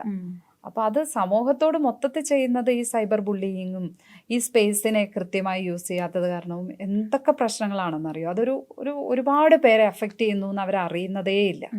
അവർ ഈ കൊട്ടേഷൻ എടുക്കുമ്പോൾ അത് അറിയുന്നില്ല. ഇവർക്ക് നേരിട്ട് ഒരു പരിചയവും കാണില്ല, ഈ സ്ത്രീയെ ഒരു പരിചയവും കാണില്ല. സ്ത്രീകൾക്കെതിരെ മാത്രമല്ല ഉള്ളത്, എങ്കിലും സ്ത്രീകൾക്കെതിരെ ഭയങ്കരമായിട്ട് കൂടുതലാണത്. ഇപ്പോൾ ഒരുപാട് പേര് ഈ ഒരു സൈബർ ബുള്ളിങ്ങിനെയൊക്കെ ഭയങ്കര ബോൾഡായിട്ട് നേരിട്ടു ശരിക്കും പറഞ്ഞാൽ നേരിട്ടു. അപ്പോൾ ഈ പറയുന്ന സൈബർ ബുള്ളിങ് അനുഭവിക്കുന്ന കുറേ പേരുടെ കാര്യം നമ്മൾ മുമ്പും പറഞ്ഞു. അവർക്ക് മേ ബി അറിയാൻ ആഗ്രഹം ഉണ്ടായിരിക്കും എങ്ങനെ ആയിരിക്കും ഇത് ഓവർകം ചെയ്യുന്നത്. പലരും ഡിപ്രഷനിലോട്ടും ആൻസൈറ്റിയിലോട്ടും ഒക്കെ പോകുന്നുണ്ടായിരിക്കും. കാരണം പുറത്തിറങ്ങാൻ പറ്റുന്നില്ല, ആളുകളെല്ലാവരും ജഡ്ജ് ചെയ്യുമല്ലോ. ഇതെങ്ങനെ ഓവർകം ചെയ്യാൻ പറ്റും? അത് തുടക്കത്തിൽ നല്ല ബുദ്ധിമുട്ട്. ആദ്യമായിട്ട് ഒരു സൈബർ ബുള്ളിങ് നേരിടുമ്പോൾ നമ്മൾ ശരിക്കും തകരും. നമുക്കൊരു ഉറക്കം കിട്ടില്ല, നമ്മളെപ്പോഴും ഫോൺ എടുത്ത് ഇങ്ങനെ പുതിയ നോക്കിക്കൊണ്ടിരിക്കും. കമന്റ് വന്നോ, പുതിയ കമന്റ് വന്നോ, പുതിയ വീഡിയോ നമ്മൾ പിന്നെ ഒരു ഫോട്ടോ പോസ്റ്റ് ചെയ്യാൻ ഭയപ്പെടും, നമ്മൾ എന്തെങ്കിലും ഒരു ഇത് ചെയ്യാം, നമ്മൾ സോഷ്യൽ മീഡിയയിൽ നിന്ന് വിട്ട് നിൽക്കാൻ നോക്കും. കമന്റ് ബോക്സ് ഓഫ് ആക്കി വെച്ചിട്ടുണ്ടോ? ഓഫാക്കി വെച്ചിട്ടുണ്ട്. അപ്പോൾ അങ്ങനെ ആ തുടക്കത്തിൽ അത് അങ്ങനെ നമ്മളാകെ പാനിക് ആവും. പിന്നെ എന്തിനു വേണ്ടി ഇത് എന്നോട് ഇത് ചെയ്തു എന്ന് പറയുന്ന ഒരു ഭയങ്കര, അതായത് ഇപ്പം നമുക്ക് എന്തെങ്കിലും വിരോധമുള്ള ആളുകൾ വന്ന് നമ്മളടുത്ത് എന്തെങ്കിലും പറഞ്ഞാൽ ഓക്കെയാണ് നമ്മൾ അതിനോട്, അയാൾക്ക് എന്നോട് ഇങ്ങനെ ഒരു പ്രശ്നമുണ്ട്, അല്ലെങ്കിൽ നമ്മൾ തിരിച്ചെന്തെങ്കിലും പറയും. നമുക്കൊരു പരിചയമില്ലാത്ത ആളുകൾ വന്ന് നമ്മളെ ഇങ്ങനെ പറയുമ്പോൾ ഇതെന്തിനു വേണ്ടിയിട്ട്, ഇത് ആരിങ്ങനെ പറഞ്ഞു വിട്ടത് എന്നൊക്കെ പറഞ്ഞിട്ട് ഉള്ളിൽ നമ്മളിങ്ങനെ ഭയങ്കര വിഷമത്തിലാവും. ഞാൻ അന്നൊക്കെ ഒരുപാട് കരഞ്ഞിട്ടും ഒക്കെ ഉണ്ട്, ഒരുപാട് കരഞ്ഞിട്ടുണ്ട്. പിന്നെ ഫോൺ മാറ്റി വെച്ചിട്ട് ഫോൺ തന്നെ നോക്കാതിരുന്നിട്ടും ഒക്കെ ഉണ്ട്. ഇപ്പൊ പക്ഷെ അങ്ങനെയൊന്നും ബാധിക്കുക, ഒരു 1-2 തവണയാകുമ്പോൾ നമ്മൾ അതിനോട് അങ്ങ് യൂസ്ഡ് ആവുന്നതാണ്, ഓക്കെയാണ്. നേരിട്ട് വരാൻ പറ്റില്ലല്ലോ, അത്രയും അവർ ഭീരുക്കളാണ് എന്നുള്ളതൊക്കെ നമുക്ക് മനസ്സിലാവും. പക്ഷെ ഒരു സാധാരണ ഒരാൾക്ക്, ഒരു വീട്ടമ്മയായിട്ടുള്ള ഒരാൾ വളരെ പെട്ടെന്ന് ഇങ്ങനെ ഒരു സിറ്റുവേഷനിൽ ചെന്നുവിട്ടാൽ, അതല്ലെങ്കിൽ ഇതുവരെയും അങ്ങനെ ഒരു കാര്യം നേരിടാത്ത ഒരാൾ ഇതിലേക്ക് ചെന്നുവിടുമ്പോൾ അവർ ശരിക്കും തകർന്നു പോകാനുള്ള ഒരു സാധ്യതയുണ്ട്. അപ്പോഴും മനസ്സിലാക്കേണ്ടത് ഇതൊക്കെ മുഖമില്ലാത്ത ആരോ ആണെന്നും, പണ്ട് കലിങ്കിൻ്റെ മുകളിലും ഒക്കെ ഇരുന്ന് കമൻറ്റ് പറഞ്ഞിരുന്ന ആളുകൾ ഇപ്പോൾ ഇങ്ങനെ പറയുന്നു, അതല്ലെങ്കിൽ മൂത്രപ്പെരയിൽ അശ്ലീലം എഴുതി വെച്ചിരുന്ന ആളുകൾ ഇപ്പോൾ ഇവിടെ വന്ന് ഇങ്ങനെ എഴുതുന്നു എന്നത് മനസ്സിലാക്കി കഴിഞ്ഞാൽ നമുക്ക് വേറെ പ്രശ്നമൊന്നുമില്ല. ഇവർ മുഖമില്ലാത്തവരാണ് എന്നും, ഇവർ നമ്മളെ പറയാൻ ഒരു തരത്തിലും നമ്മളെ ജഡ്ജ് ചെയ്യാനോ പറയാനോ ഒരർഹതയും ഇല്ലാത്ത ആളുകളാണ് എന്ന് മനസ്സിലാക്കി കഴിഞ്ഞാൽ വേറെ പ്രശ്നമൊന്നുമില്ല. അത് അങ്ങനെ ഉൾക്കൊള്ളുന്നിടത്തോളം ഞാനിപ്പോൾ എൻ്റെ ഇതിനകത്തൊക്കെ സോഷ്യൽ മീഡിയയിലൊക്കെ എല്ലാ ഫോട്ടോയും ഒക്കെ പോസ്റ്റ് ചെയ്യും, എല്ലാം കമൻറ്റ് സോൺ ആക്കിക്കൊണ്ട് തന്നെ. ബിക്കോസ് കാണുന്നവർ കാണട്ടെ, ആരാണ് വൃത്തികേട് എഴുതി വെക്കുന്നത്, അവർക്കല്ലേ മോശം, നമുക്കല്ലല്ലോ. അവരുടെ പ്രൊഫൈൽ കയറി നമ്മൾ നോക്കുമ്പോൾ അവർ പോസ്റ്റ് ചെയ്ത് അവരുടെ ഫാമിലി ഫോട്ടോയും നമ്മൾ കാണും. അതെ, അവർക്ക് ഓക്കെ, അവർക്ക് അവരിങ്ങനെ ഒരു ഇടത്തിങ്ങനെ ചെയ്യുന്നു. ആരൊക്കെ വെളും പ്രദേശത്ത് മലവിസർജനം ചെയ്യുന്നു, നമുക്ക് എല്ലാവരെയും തടയാൻ പറ്റില്ല, ഒരിക്കലും. അതിനെ വഴിക്ക് വിട്ടേക്കുക, അതിനെ അങ്ങനെ കാണാൻ പാടുള്ളൂ. അതുപോലെ തന്നെ നമ്മൾ ഈ ന്യൂസ് റിപ്പോർട്ടിംഗ് സമയത്ത്, ഇപ്പോൾ നമ്മുടെ പഹൽഗാം ഇൻസിഡൻ്റ് ഒക്കെ ഉണ്ടായ സമയത്ത് ഇവിടെ യുദ്ധം, ഇന്ത്യൻ പാകിസ്ഥാൻ യുദ്ധം വരും, ആ ഒരു സിറ്റുവേഷനിലൊക്കെ ഒരുപാട് കമൻസ് വന്നതായിരുന്നു. മീഡിയാസ് ഇതുപോലെ അവിടെ ബോംബിട്ടു, ഇവിടെ ബോംബിട്ടു, അങ്ങനെ പറഞ്ഞിട്ട് ആളുകളുടെ ഉള്ളിലൊരു പാനിക് സിറ്റുവേഷൻ ക്രിയേറ്റ് ചെയ്യുന്നത് പോലെ. ശരിക്കും പറഞ്ഞാൽ അങ്ങനെ ഒരു പാനിക് സിറ്റുവേഷൻ ക്രിയേറ്റ് ചെയ്യുന്നതാണ് നിങ്ങളുടെ റീച്ചിന് വേണ്ടിയിട്ട്. എന്താണ് ശരിക്കും വാട്ട്സ് ഹാപ്പനിങ്? അത് ഒരു അങ്ങോട്ടും ഇങ്ങോട്ടുള്ള ചാനൽസിന്റെ മത്സരമാണ്. സത്യത്തിൽ നമ്മൾ ആദ്യം ഇത് കൊടുത്തു എന്നുള്ളത് കാണിക്കാനുള്ള ഒരു വ്യഗ്രതയിൽ സംഭവിച്ചു പോയതാണ്. സത്യത്തിൽ നമുക്കും അങ്ങനെ ഒരു വാർ സിറ്റുവേഷൻ നമ്മളെ പോലുള്ള ജേർണലിസ്റ്റുകൾക്ക് സത്യത്തിൽ അത്ര പരിചയമില്ല. കാരണം നമ്മൾ ആദ്യമായിട്ടാണ് അങ്ങനെ ഒരു സിറ്റുവേഷൻ ഡീൽ ചെയ്യുന്നത്. ഇപ്പോൾ ഞാൻ വർക്ക് ചെയ്യുന്ന ന്യൂസ് മലയാളം ചാനൽ ഞങ്ങൾ ആദ്യം മുതൽ ഭയങ്കര പോളിസി ഡിസിഷനായിട്ട് തന്നെ, ഇനി അതുകൊണ്ട് എന്തെങ്കിലും തരം റേറ്റിംഗ് പോവുകയാണെങ്കിൽ തന്നെ പൊക്കോട്ടെ, പക്ഷേ അതിനകത്ത് നമ്മൾ ആളുകളെ പാനിക് ആക്കില്ല, സമാധാനത്തിൽ തന്നെ നമ്മൾ ഈ കാര്യങ്ങൾ പറയും. ഇതൊരു പൂരം റിപ്പോർട്ട് ചെയ്യുന്ന പോലെ റിപ്പോർട്ട് ചെയ്യില്ല എന്ന് പറയുന്ന ഒരു തീരുമാനം എടുത്തിട്ടുണ്ടായിരുന്നു. മറ്റു പലർക്കും അതിന് പറ്റിയിട്ടുണ്ടായിരുന്നില്ല എന്ന് പറയുന്ന ഒരു സാഹചര്യം ഉണ്ട്. അത് ആരെയും ഇപ്പം മാറി നിന്ന് കുറ്റം പറയുകയല്ല, പക്ഷെ അങ്ങനെ ഒരു സിറ്റുവേഷൻ ഉണ്ടായിട്ടുണ്ട്. അവരത് ഒരു എന്താ പറയുക, ആ നേരത്തെ ഒരു ആവേശത്തിനോ ആ നേരത്തെ ഒരു നമ്മൾ ഈ റേറ്റിംഗ് ചാർട്ട് നോക്കിയിട്ട് മറ്റേ ഇന്ന പോലെ പോയി കഴിഞ്ഞാൽ ഇപ്പം നമ്മൾ ഈ ചാർട്ടിൽ ഇത്രയും കയറും എന്ന് പറയുന്ന ഒരു കാൽക്കുലേഷൻ വെച്ചിട്ടോ എന്തോ അങ്ങനെ ചിലരുടെ ശബ്ദമൊക്കെ ഒന്ന് ഉയർന്നു പോയിട്ടുണ്ട്. അങ്ങനെ ഒരു ബഹളമൊക്കെ ചില സ്റ്റുഡിയോസിലും ഉണ്ടായിട്ടുണ്ട്. തെറ്റായിരുന്നു അല്ലേ? അത് വേണ്ടിയിരുന്നില്ല എന്ന് തോന്നാറുണ്ട്. എനിക്ക് തോന്നുന്നു ഇനി അങ്ങനെ ഒരു സിറ്റുവേഷൻ ഉണ്ടായാൽ, ഇനി അങ്ങനെ ഒരു ഇതുണ്ടായാൽ തീർച്ചയായും അത് ഒരുപാട് വിമർശനങ്ങൾക്ക് ഇടയാക്കിയിട്ടുണ്ട്. ഈ എല്ലാ മനുഷ്യരും ഒന്ന് റീതിങ്ക് ചെയ്തിട്ട് അതിൽ നിന്നുള്ളൊരു ഹോംവർക്കും അതിൽ നിന്നുള്ളൊരു ലെസൺ പഠിച്ചിട്ടായിരിക്കും അടുത്ത് വീണ്ടും ചെയ്യാമെന്ന് തന്നെയാണ് എനിക്ക് തോന്നുന്നത്. ആരും ഇതിൽ നിന്ന് പഠിക്കാതിരിക്കുന്നില്ല, അത് കുറച്ചുകൂടെ ശ്രദ്ധിക്കും തോന്നുന്നു. ഈ പറഞ്ഞ പോലെ തന്നെ ഒരു ഇങ്ങനെ ഈ ന്യൂസിനാണ് ആദ്യം റിപ്പോർട്ട് കിട്ടിയത്, ഞങ്ങളാണ് ആദ്യം കണ്ടത്. ഇതാ നമ്മൾ എപ്പോഴും ന്യൂസ് കേൾക്കുമ്പോൾ ക്യാമറാമാൻമാരൊക്കെ മറ്റേ അത്ര പിറ്റൂഷ ഓടുന്നത് കാണാം, ഞങ്ങൾക്കാണ് ആദ്യം കിട്ടിയെന്ന് കാണിക്കാനായിട്ട്. കാരണം അത്രയും മത്സരമുണ്ട്, അപ്പൊ അതിനിടയിൽ പറ്റിപ്പോകുന്നതാണത്. ഈ പറയുന്ന പോലെ ആദ്യം നിങ്ങൾക്ക് വിഷ്വൽ കിട്ടിയില്ലെങ്കിൽ അത്രമാത്രം എന്താണ് അവിടെ പ്രശ്നം വരുന്നത്? ലൈക്ക് ഒരു 2 മിനിറ്റ് നമ്മൾ താമസിച്ച് ഇതാരും സത്യത്തിൽ ഈ ഓട്ട മത്സരം പോലെ ഇങ്ങനെ നോക്കിയിരിക്കുന്നൊന്നുമില്ല. പ്രേക്ഷകരെന്ന് പറയുന്ന പല നേരത്ത് TV ഒന്ന് കാണുന്നു. അതൊരു സത്യത്തിൽ നമ്മുടെ ഈ എല്ലാ സ്റ്റുഡിയോകളിലും എല്ലാ ന്യൂസ് റൂമുകളിലുമാണ് സത്യത്തിൽ ഇതിങ്ങനെ നോക്കിയിട്ട് അതാ അവിടെ ആദ്യം വന്നു ഇവിടെ ആദ്യം വന്നു എന്ന് പറയുന്നത്. അത് നമ്മളുടെ ഒരു പ്രൊഫഷണലിസം, നമ്മൾ ഭയങ്കരമായി ഫാസ്റ്റ് ആയിരിക്കണം എന്ന് പറയുന്നത് നമ്മൾക്കിടയിലുള്ള ഒരു മത്സരമായിട്ടാണ് എനിക്ക് പലപ്പോഴും തോന്നിയിട്ടുള്ളത്. അല്ലാതെ ഈ പ്രേക്ഷകർ ഇങ്ങനെ മാറ്റി മാറ്റി വെച്ചിട്ട് ഇതാദ്യം ഇവിടെ വന്നു ഇതാദ്യം ഇവിടെ വന്നു എന്ന് നോക്കുന്നതായിട്ട് എനിക്ക് തോന്നിയിട്ടില്ല. അതല്ല നമ്മളെ നിർണ്ണയിക്കുന്നത് എന്നാണ് എൻ്റെ വിശ്വാസം. നമ്മൾ കണ്ടന്റ് വളരെ കൃത്യമായി കൊടുക്കുക, പിന്നെ വളരെ പുതിയ വേറെ ആർക്കും അറിയാത്ത ഒരു വാർത്ത അത് നമുക്ക് എല്ലാ ലീഡോടെയും കൂടി മറ്റൊരാൾക്ക് ഫോളോ ചെയ്യാൻ കഴിയാത്ത വിധത്തിൽ നമ്മൾക്ക് കുറെ നേരം കൊടുക്കാൻ കഴിഞ്ഞാൽ ഉറപ്പായും അത് നമ്മുടെ റേറ്റിങ്ങിനെ ബാധിക്കും. അല്ലാതെ ഈ കോമൺലി ഉള്ളൊരു സംഭവം പെട്ടെന്ന് ഒരു സാധനം നമ്മളാണ് ബ്രേക്ക് ചെയ്തത് നമുക്കിങ്ങനെ പറയാന്നേ ഉള്ളൂ. അത് പ്രേക്ഷകർ ആ രീതി വിലയിരുത്തുന്നതായിട്ട് എനിക്ക് തോന്നിയിട്ടില്ല. ഇല്ല. ഇപ്പൊ നമ്മൾ യുദ്ധത്തിന്റെ കാര്യം പറഞ്ഞപ്പോൾ തന്നെ ഇസ്രയേൽ ഫലസ്തീൻ യുദ്ധം ഇപ്പോൾ ഒരുപാട് ജേർണലിസ്റ്റുകൾ മരണപ്പെട്ടിട്ടുണ്ടായിരുന്നു. അപ്പോൾ ഈ ന്യൂസസ് ഒക്കെ ആസ് എ ജേർണലിസ്റ്റ് ഫോളോ ചെയ്യുന്നുണ്ടോ? ഫോളോ ചെയ്യാറുണ്ട്. അതൊക്കെ പലപ്പോഴും അതിനകത്ത് ഒരു ഇസ്രയേൽ അനുകൂല നിലപാട് പലരും സ്വീകരിക്കുന്നത് കണ്ടുവന്നിട്ടുണ്ട്. പക്ഷെ നമ്മൾ ചരിത്രം നോക്കുമ്പോൾ ഈ വാറിൻ്റെ തന്നെ ഇതിൻ്റെ തന്നെ ചരിത്രം നോക്കുമ്പോൾ നമ്മൾ ഈ ഒക്ടോബർ 7 മുന്നേയും ഉള്ള കാര്യങ്ങളെ അസസ് ചെയ്യണമല്ലോ. അപ്പം അവിടെ കയറി ഹമാസ് അറ്റാക്ക് ചെയ്തതുകൊണ്ട് ഇത് കിട്ടി എന്നുള്ളത് പറഞ്ഞ് നമ്മളതിനെ ഈ നടക്കുന്ന ഈ മനുഷ്യക്കുരുതിയെ ന്യായീകരിക്കാൻ പാടില്ല ഒരു കാരണവശാലും. തീർത്തും ഒരിക്കലും ഒരു മനുഷ്യൻ്റെ മനസാക്ഷിക്ക് മരവിപ്പിക്കുന്ന തരത്തിലുള്ള ഒരിക്കലും നമുക്ക് സന്ധ്യ ചെയ്യാൻ പറ്റാത്ത കാര്യങ്ങളാണ് അവിടെ സംഭവിച്ചുകൊണ്ടിരിക്കുന്നത്. അതിനെയൊന്നും ഒരു കാരണവശാലും ഒരു പൊളിറ്റിക്സും സപ്പോർട്ട് ചെയ്യാൻ പറ്റും, ഒരു പൊളിറ്റിക്സ് കൊണ്ടും അതിനെയൊന്നും സപ്പോർട്ട് ചെയ്യാൻ പറ്റുമെന്ന് എനിക്ക് തോന്നുന്നില്ല. പക്ഷേ ഇപ്പോഴും എനിക്കൊക്കെ പേഴ്സണലി ഈ പറയുന്ന കമൻറ്റ് ബോക്സസ് ഒക്കെ നോക്കുമ്പോഴത്തേക്ക് ഷോക്കിംഗ് ആയിട്ട് തോന്നുന്നു വെച്ച് കഴിഞ്ഞാൽ നമ്മുടെ മലയാളീസിലും ഒരുപാട് പേര് ഇസ്രയേൽ ജയിക്കട്ടെ, പിന്നെ ആ കുഞ്ഞുങ്ങളുടെ പടമൊക്കെ കാണുമ്പോൾ വന്ന് ഹ ഇടുന്നവരുണ്ട്. അതുപോലെ ഇപ്പം ഞാനത് റിയാക്ട് ചെയ്ത് കഴിഞ്ഞാൽ നീ ഇന്ന ആളല്ലേ, നിനക്ക് ഈ കൂട്ടത്തിലുള്ളവരെ ആയിരിക്കും ഇഷ്ടപ്പെടുന്നത്. അങ്ങനെ ഒരു ഇസ്ലാമോഫോബിയയുടെ ഭാഗമായി അങ്ങനെ വന്ന് പറയാറുണ്ട്. യെസ്, ഉറപ്പായിട്ടും നമ്മുടെ ഇടയിലും അങ്ങനെ ആളുകൾ ഉണ്ടല്ലോ എന്ന് ആലോചിക്കുമ്പോഴത്തേക്ക് അത് ഒരു മനുഷ്യത്വം എന്ന് പറയുന്ന ഒന്നുണ്ടെങ്കിൽ നമ്മളിപ്പം ഈ വാർ മൂവീസ് ഒക്കെ കാണുമ്പോൾ നമുക്ക് എന്തോരം സങ്കടം വരും ശരിക്കും പറഞ്ഞു അല്ലേ. ഹിറ്റ്ലറിന്റെ സമയത്ത് ഉള്ള സമയങ്ങൾ, മനുഷ്യരെ കൊന്ന് ഒടുക്കിയത്, അതൊക്കെ നമുക്ക് ആ സമയത്തെ മൂവീസൊക്കെ കാണുമ്പോൾ എന്തൊരു സങ്കടം വരും. ഇപ്പോൾ റിയൽ ലൈഫിൽ എന്താണ് സംഭവിച്ചുകൊണ്ടിരിക്കുന്നത് അത് തന്നെയല്ലേ സംഭവിക്കുന്നത്. അപ്പം അതിനോടൊക്കെ എങ്ങനെ മനുഷ്യനെ കൊല്ലുന്നതിനോട് ആ പിഞ്ചു കുഞ്ഞുങ്ങൾ അവരെന്തറിഞ്ഞിട്ടാണ് വന്ന് ഭക്ഷണത്തിന് ക്യൂ നിൽക്കുമ്പോഴാണ് അവരെ കൊന്നു വീഴ്ത്തുന്നത്. അപ്പം അതിനോട് ഒക്കെ എങ്ങനെയാണ് ഇമോജി ഇടാൻ പറ്റുന്നവരെ ഒരു മനുഷ്യരാണ്. ചിലരുടെ കമന്റ്സ് ഉണ്ട് ഇത്രയൊക്കെ ചെയ്തിട്ട് അവർ ഫുഡ് പ്രൊവൈഡ് ചെയ്യുന്നുണ്ടല്ലോ എന്നൊക്കെ. ലൈക്ക് ഒരാളെ എന്താ പറയാ ഇപ്പം കൊല്ലാൻ വേണ്ടിയിട്ട് ഇട്ടിട്ട് അവർക്ക് ഫുഡ് കൊടുക്കുന്നത് അതൊരു വലിയ കാര്യമല്ലല്ലോ അല്ലേ. അതെ, അത്തരം അതിനെയൊക്കെ അങ്ങനെയുള്ള ആളുകളെ എന്നിട്ട് ചിലപ്പോൾ അവർ ഇപ്പുറത്ത് വശത്ത് വന്ന് വലിയ മനുഷ്യത്വത്തെ കുറിച്ച് സംസാരിക്കുകയും ചെയ്യുമായിരിക്കും. ഇവർക്ക് ഇത് ഇങ്ങനെ ചെയ്തത് കൊണ്ട് എന്താണ് കിട്ടുന്നതെന്ന് മനസ്സിലാവുന്നില്ല.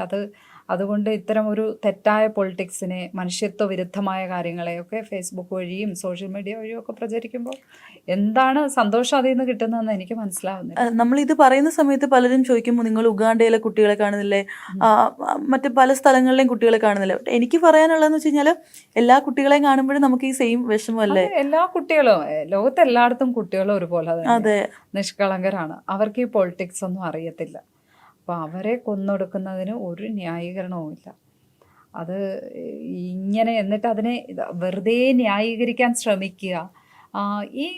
എനിക്കിങ്ങനെ ഇമോജി ഇടുന്നത് ശരിക്കും സോംബികളുടെ ഒരു മാനസികാവസ്ഥയെ തോന്നുന്നു അല്ലേ.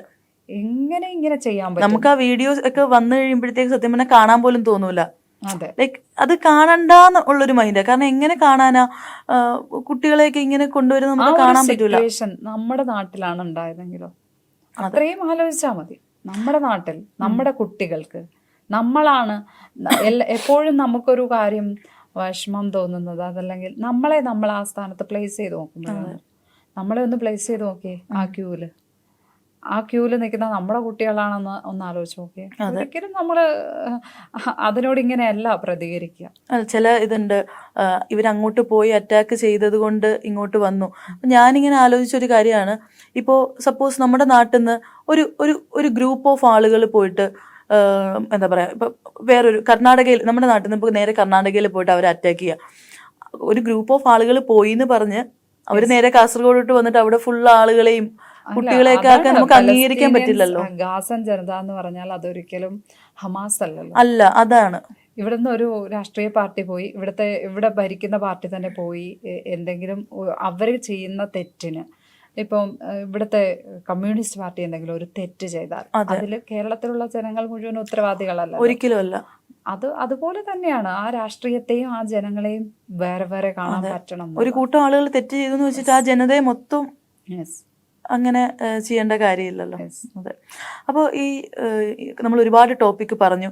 ആൻഡ് വൈൻഡപ്പ് ചെയ്യുന്നതിന് മുമ്പ് എന്താണ് ഒരു പീസ് ഓഫ് മൈൻഡ്, എന്താണ് സമാധാനം? സമാധാനം എന്ന് പറഞ്ഞാൽ സത്യത്തിൽ സമാധാനം ആണ് എല്ലാത്തിൽ നിന്നും നമ്മൾ പ്രതീക്ഷിക്കുന്ന സമാധാനം തന്നെയാണ്.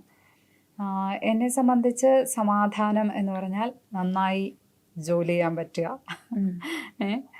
ഫ്രണ്ട്സിൻ്റെ കൂടെ നന്നായി ഇരിക്കാൻ പറ്റുക, ഫാമിലിയുടെ കൂടെ നന്നായി ഇരിക്കാൻ പറ്റുക, ഇതൊക്കെ തന്നെയാണ് സമാധാനം. ഒരുപാട് ചിന്തകൾ വന്നാൽ അലട്ടാതിരിക്കുക, ആത്യന്തികമായി ആഗ്രഹിക്കുന്നതും സമാധാനത്തിന് തന്നെയാണ്.